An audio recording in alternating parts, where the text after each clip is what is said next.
Dear students, welcome again in the class of Law of Torts.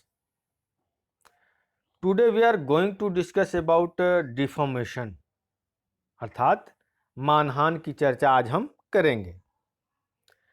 यह deformation specific tort का एक part है। तो सबसे पहले डिफॉर्मेशन के सिनॉप्सिस को आप नोट कर सकते हैं, यानी डिफॉर्मेशन के टॉपिक में हमें क्या क्या चीज़ें पढ़नी है उसको हम पहले नोट कर लें।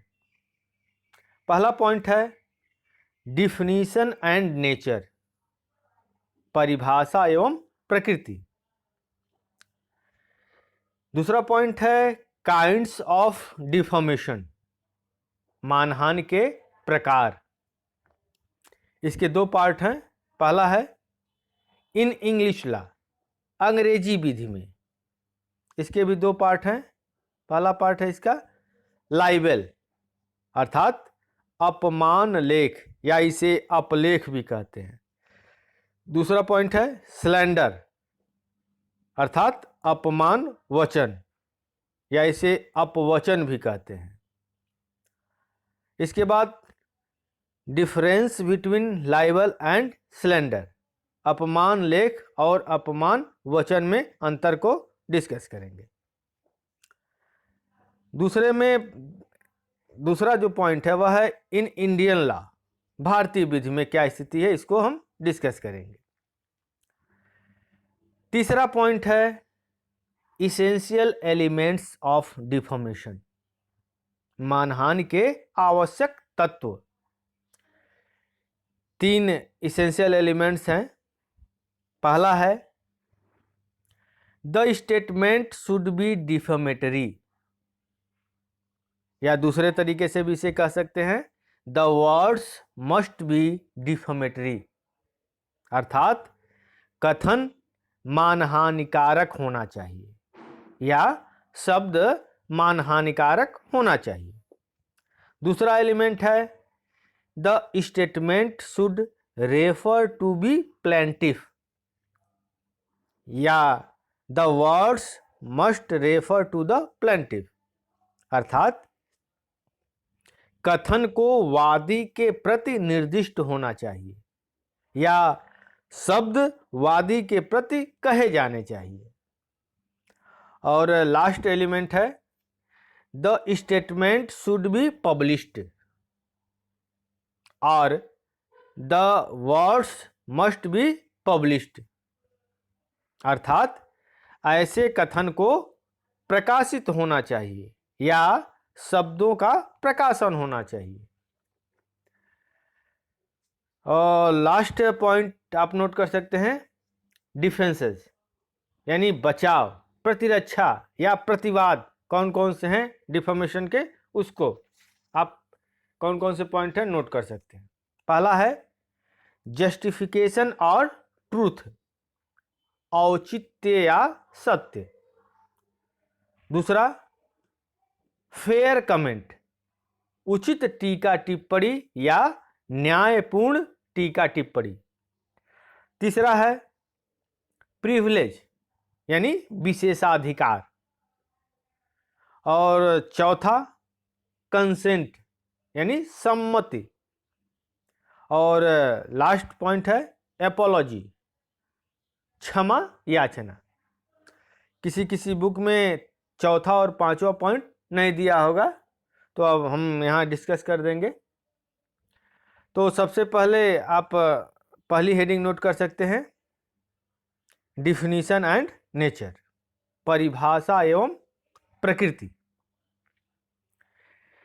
Deformation has been defined as the publication of a statement which tends to lower a person in the estimation of right thinking members of society generally, or which tends to make them shun or avoid that person, अर्थात मानहानि किसी ऐसे कथन के प्रकाशन को कहते हैं जिससे सामान्यतया समाज के सही सोचने वाले सदस्यों के अनुमान में किसी व्यक्ति की प्रतिष्ठा गिरती है या जिससे उस व्यक्ति से लोग घृणा करते हैं या उससे बचते हैं।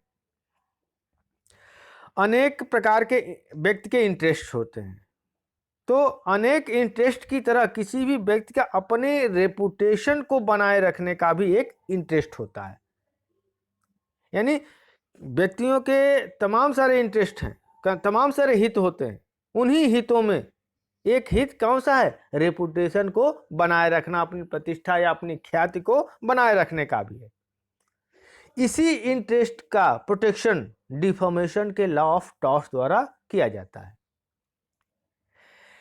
यहां क्वेश्चन अराइज होता है कि यह रेपुटेशन या गुडविल क्या होता है, यानी प्रतिष्ठा या ख्याति या गुडविल क्या होता है?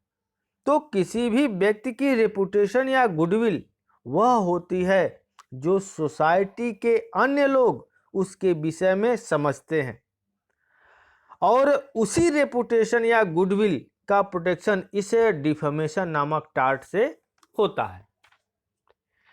इस प्रकार यहाँ यह कहना उचित होगा कि डिफॉर्मेशन के टॉर्ट का पर्पज किसी व्यक्ति की आहत भावनाओं का संरक्षण करना नहीं है, not to protect a person's hurt feelings. अर्थात जब कोई व्यक्ति किसी को गाली दे या चोर उचक्का कहे तो उसे उसकी डिफॉर्मेशन नहीं समझी जाएगी, इसकी रेपुटेशन या गुडविल पर इससे कोई इफेक्ट नहीं पड़ता है। किसी व्यक्ति की रेपुटेशन या गुडविल वह होती है जो सोसाइटी में रहने वाले लोग उसके बारे में समझते हैं। वो व्यक्ति अपने बारे में क्या सोच रहा है इससे कोई मतलब नहीं, यानी जो सोसाइटी में रहने वाले लोग उसके बारे में समझते हैं वही उसकी रेपुटेशन है या गुडविल है। यहां एक क्वेश्चन अराइज होता है कि लॉ ऑफ डिफॉर्मेशन के ऑब्जेक्टिव्स क्या हैं, क्या उद्देश्य क्या हैं इसके?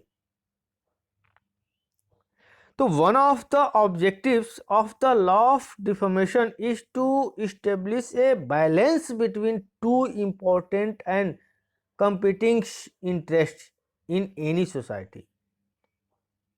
किसी भी समाज में दो महत्वपूर्ण और प्रतिस्पर्धी हितों में संतुलन स्थापित करना भी मानहानि की विधि का एक उद्देश्य है।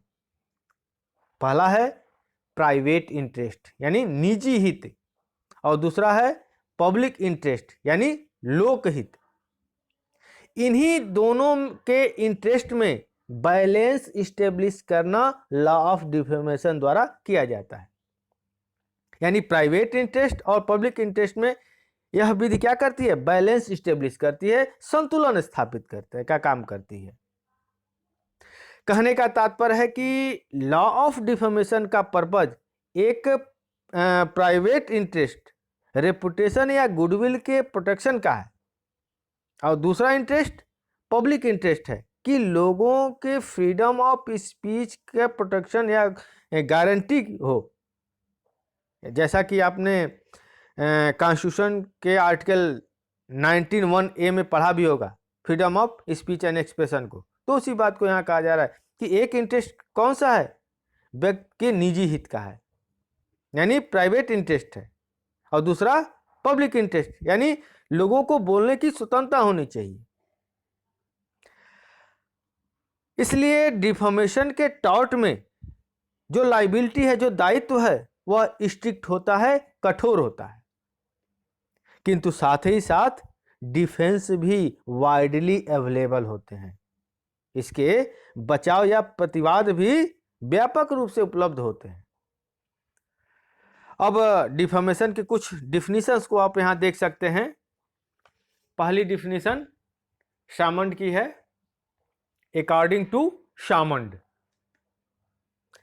The wrong of defamation lies in the publication of a false and defamatory statement about another person without lawful justification। अर्थात परिभाषा के संबंध में सामान्य बताया है कि मानहानि किसी अन्य जीवित व्यक्ति के विषय में ऐसे असत्य और मानहानिकारक कथन का प्रकाशन है जिसका कोई विधिक औचित्य नहीं है। दूसरी डिफिनीशन विनफील्ड की है। According to Winfield,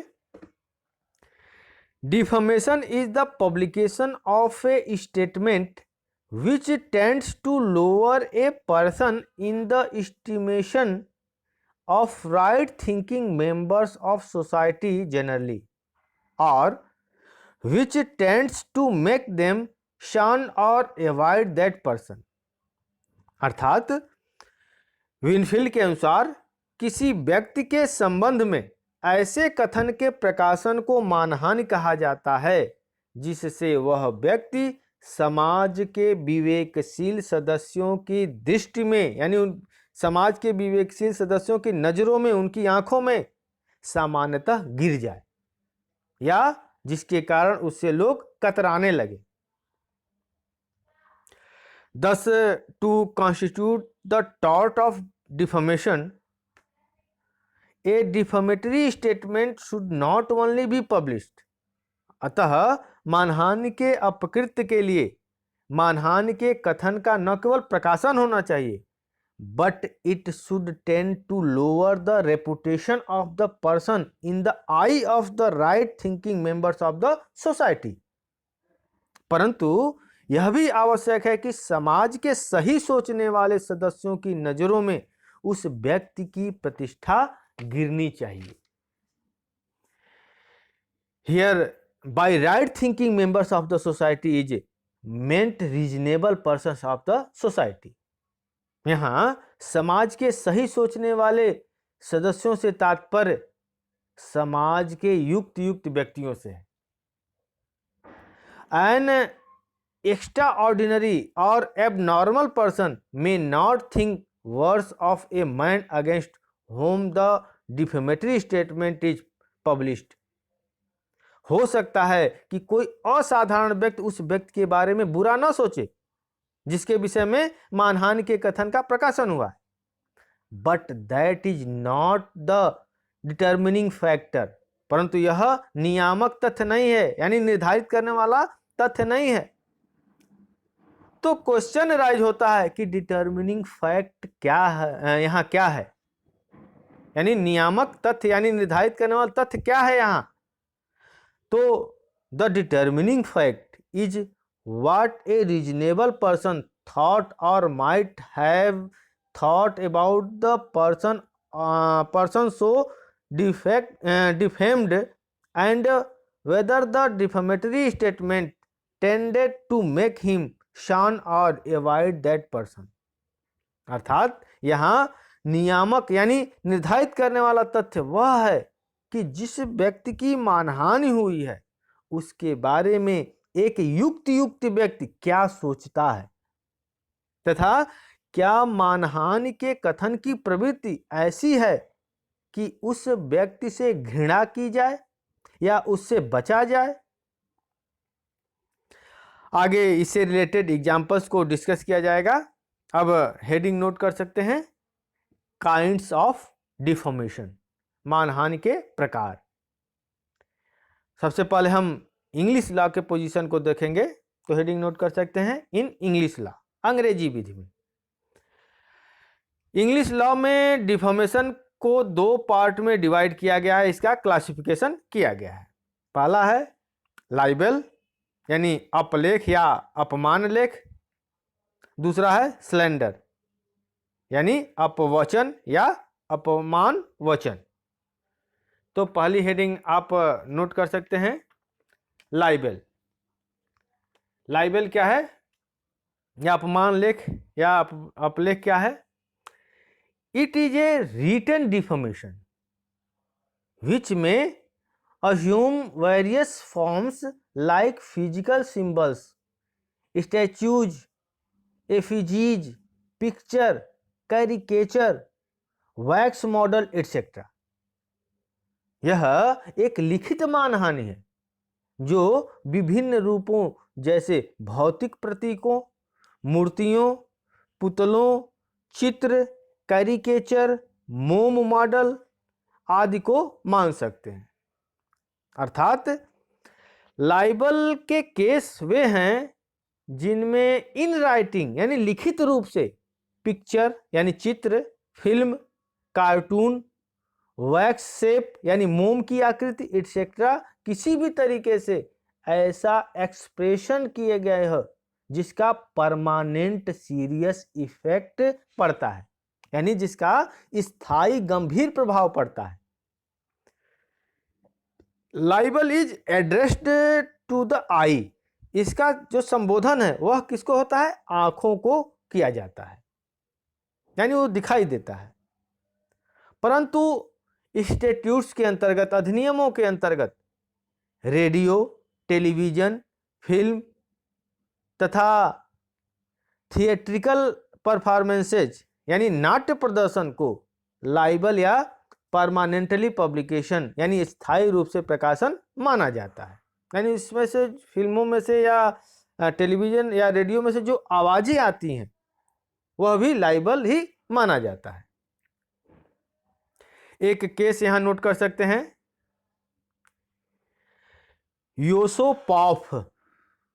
योसोपॉफ versus Metro Goldwyn Mayer Pictures limited.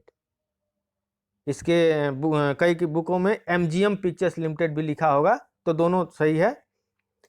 यह केस 1934 का है। इन this case A film produced by MGM Pictures Limited. A lady princess Natasha was shown as having relations of seduction or rape with the man Rasputin, a man of the worst possible character. इस case का fact यह था कि प्रतिवादी MGM pictures limited ने वादी राजकुमारी नताशा पर एक फिल्म प्रदर्शित किया।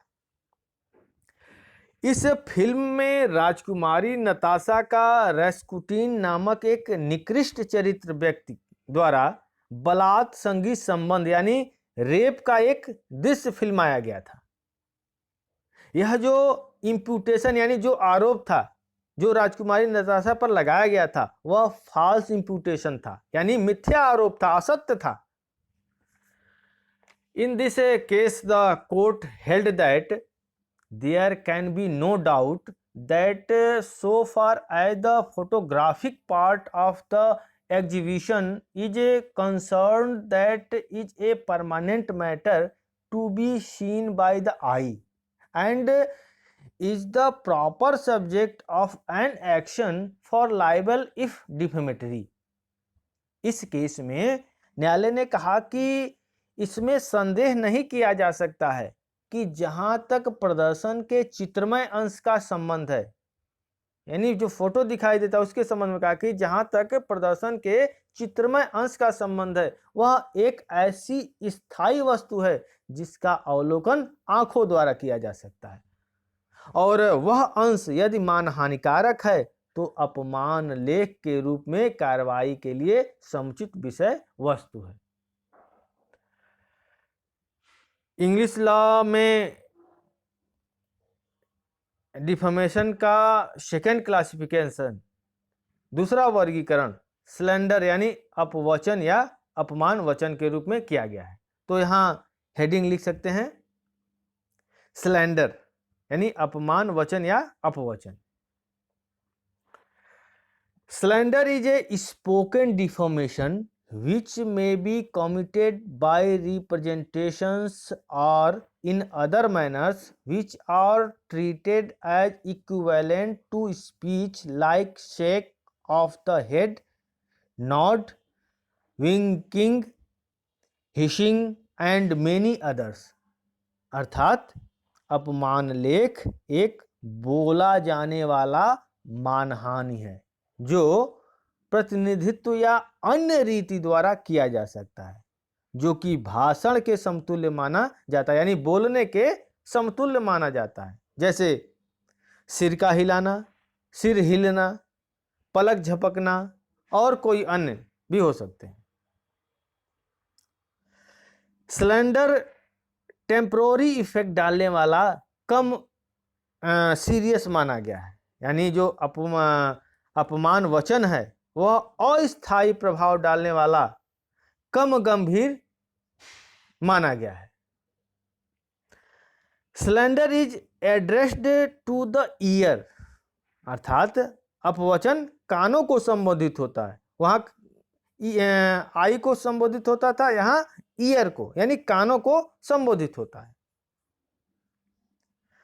If A defamatory meaning is conveyed bye spoken words और गेस्चर्स इट इज स्लैंडर, अर्थात यदि अपमानजनक अर्थ को बोले गए शब्दों या इशारों से प्रकट किया जाता है तो इसे अपमान वचन कहते हैं। अब लाइबल और स्लैंडर दोनों के डिफरेंसेस को अब हम जानेंगे, तो हेडिंग नोट कर सकते हैं, distinction between libel and slander, अपमान लेख और अपमान वचन में अंतर। एक बात यहां नोट कर लीजिएगा, यह जो डिफरेंस है वह इंग्लिश लॉ के अंतर्गत है, न कि इंडियन लॉ में, तो इस बात को आप हमेशा ध्यान रखेंगे। तो पहला डिफरेंस है कि libel is both a tort as well as crime, whereas slander is only a civil wrong, अर्थात अपमान लेख अपकृत्य और अपराध दोनों होता है, जबकि अपमान वचन केवल एक सिविल दोष होता है, यानी केवल टार्ट होता है। दूसरा डिफरेंस है, libel is in all cases actionable per se, that is to say it is not necessary to prove special damage. On the other hand, slander is safe in exceptional cases, actionable only in proof of special damage. अर्थात अपमान लेख सभी मामलों में स्वयं में ही अनुयोज्य या वाद योग्य यानी एक्शनेबल पर्सी होता है। इसका अर्थ यह है कि अपमान लेख के मामले में विशेष नुकसान को सिद्ध करना आवश्यक नहीं होता है। दूसरी ओर अपमान वचन के मामले में केवल कुछ अपवादों को छोड़कर विशेष नुकसान को सिद्ध करना आवश्यक होता है, या विशेष नुकसान सिद्ध करने पर ही अनुयोज्य होता है, यानी कार्रवाई की जा सकती है। यानी कुछ एक्सेप्शनल केसेज हैं जिसमें स्लैंडर एक्शनेबल पर्सी यानी अनुयोज्य या वाद योग्य माने गए हैं। वह एक्सेप्शनल केसेज कौन कौन से हैं? तो पहला आप यहां नोट कर सकते हैं, imputation of a criminal offence punishable with imprisonment, अर्थात किसी अपराध का आरोप लगना जिसका दंड कारावास है, यानी कोई आरोप लगाया गया इस प्रकार का किसी अपराध का जिसका दंड क्या हो, कारावास है, इम्प्रिजनमेंट है, तो वह बातें सिद्ध करने तो उसमें मात्र बोलना ही पर्याप्त है। दूसरा एक्सेप्शन है imputation of a contagious disease likely to prevent other persons from associating with the plaintiff, अर्थात वादी पर किसी छूत यानी संक्रामक रोग होने का आरोप लगाना जिसके परिणाम स्वरूप समाज के अन्य व्यक्ति वादी से अलग रहें या बचने का प्रयास करें। तो यहां भी विशेष नुकसान सिद्ध करने की आवश्यकता नहीं होती। तीसरा है इम्प्यूटेशन ऑफ अनचास्टिटी और एडल्ट्री टू एनी वुमेन और गर्ल, किसी औरत या लड़की पर असतित्व या अपवित्रता यानी या जारकर्म का आरोप लगाना। और चौथा पॉइंट है इम्प्यूटेशन ऑफ अनफिटनेस, डिसऑनेस्टी और incompetence in any office, profession, calling, trade और बिजनेस हेल्ड और carried on by the plaintiff at the time when the slander was published, अर्थात बेईमानी या किसी ऐसे पद, पेशे, व्यापार के विषय में वादी की अयोग्यता का आरोप जिसे वादी उस समय कर रहा हो या चला रहा हो जिस समय अपमान वचन का प्रकाशन किया जाता है। यानी किसी व्यक्ति के ऑफिस, प्रोफेशन, पेशा, व्यापार या कॉमर्स पर यानी वाणिज्य पर टिप्पणी करना या आरोप लगाना कि वह उसमें इनकैपेबल है, इनकम्पिटेंट है या डिसऑनेस्ट यानी अक्षम है, अयोग्य है और बेईमान है, ऐसा आरोप लगाना। यानी अगर ऐसा आरोप लगाया तो उसे सिद्ध करने की आवश्यकता नहीं है। यहां जो लाइबल और स्लेंडर में डिफरेंसेस बताए गए हैं वह केवल इंग्लिश लॉ के संबंध में बताए गए हैं, जैसा कि हमने ऊपर अभी बताया भी। अब हम इंडियन पोजीशन क्या है उसको देखेंगे, तो हेडिंग नोट कर सकते हैं, इन इंडियन लॉ, भारतीय विधि में, यानी भारतीय विधि में लाइबल एंड स्लेंडर की क्या पोजीशन है। तो the distinction between libel and slander is not recognised under Indian law.